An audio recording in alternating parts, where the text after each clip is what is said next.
वरणगावमध्ये आपण जे मयतांच्या ठिकाणी सांत्वनपर भेट दिलेली आहे. काल अतिशय दुर्दैवी घटना नेपाळमध्ये त्यांनी घडलेली आहे.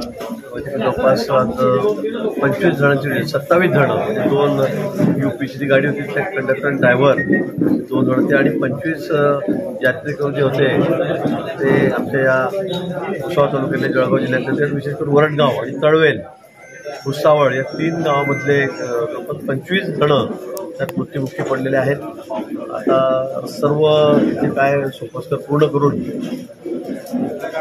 स्पेशल विमानाने हवाई दलाच्या या ठिकाणी निघालेले. आता 7 वाजेपर्यंत 6:30-7 वाजेपर्यंत ते जळगावला विमानाने या ठिकाणी येतील. तिथून वडगावला आम्ही त्यांना संस्कार त्या ठिकाणी होतील.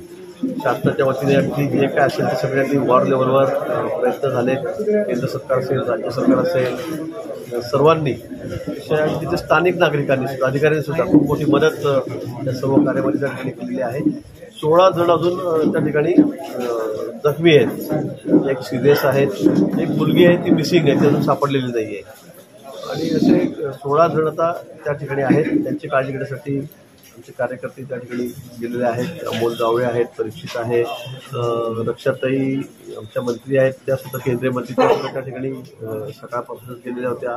आमचे आमदार आहेत भुसावळचे सावकारे, संजय सावकारे, ते सुद्धा त्या ठिकाणी होते. ते घेऊन आता सगळ्यांना या ठिकाणी येत आहेत. मला वाटतं 7 वाजेपर्यंत 7:30पर्यंत वरणगावमध्ये सर्व बॉडी या ठिकाणी पोहोचतील आणि त्यानंतर अंतिम संस्कार केला.